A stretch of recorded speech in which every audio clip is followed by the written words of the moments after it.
Shalala, I think she kulo Jehovah, Shivangshani, Casa Tota. Mwari makatendeka munondichengeta.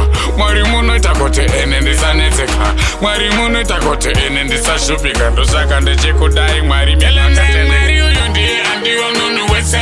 Mwari uyu ndiye akatisika tese akasika pasi rose ndiye akaita kuti ine ndigomira ndese ndakadai so. Telele Mwari uyu ndiye andiwa munhu wese. Mwari uyu ndiye akatisika tese akasika pasi rose ndiye akaita kuti ine ndigomira ndese ndakadai so. Wamuva makuseni wogeza masiso. Chifa waziwa Mwari vakakupa siso. Wazamodai so, savazadai so. Mwari ndiyo vanokwanisa kudai so. Hakuna mumwe, hakuna chimwe. Chimwe nechimwe ndoya pamusoro pechimwe. Pane chimwe pakati pe1000 panobuda vanomwe. Elenze Mwari uyu ndiye andiwa munhu wese.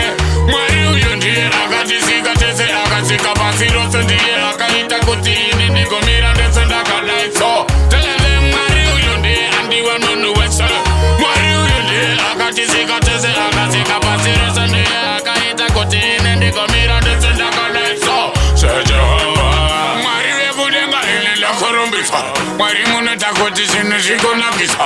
Maita kuti ngoma ndiko kwekuta. Mwari maita kuti kandi makavagoridza. Ani mofa ndakadonha kunge mashizha. Bvunza pisha kana mukoma geza.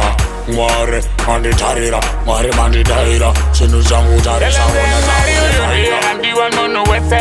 Mwari uyu ndiye akatisika tese akasika pasi rose ndiye akaita kuti ine ndigomira ndese ndakadai so. Telele Mwari uyu ndiye andiwa munhu wese.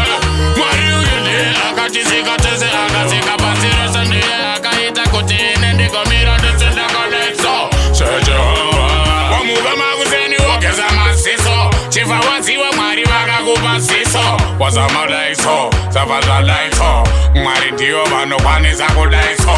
Hakuna mumwe, hakuna chimwe. Chimwe nechimwe ndoya pamusoro pechimwe. Pane chimwe pakati pe1000 panobuda vanomwe. Telenze Mwari uyu ndiye andiwa munhu wese. Mwari uyu ndiye akatisika tese akasika pasi rose ndiye akaita kuti ine ndigomira ndese ndakadai so. Telele Mwari uyu ndiye andiwa munhu wese. Mwari uyu ndiye akatisika tese akasika pasi rose ndiye akaita kuti ine ndigomira ndese ndakadai so. Telele Mwari uyu ndiye andiwa munhu wese. Mwari uyu ndiye akatisika tese akasika pasi rose ndiye akaita kuti ine ndigomira ndese ndakadai so. Telele Mwari uyu ndiye andiwa munhu wese. Mwari uyu ndiye akatisika tese akasika pasi rose ndiye akaita kuti ine ndigomira ndese ndakadai so. Shigulo Jehovah. Signara.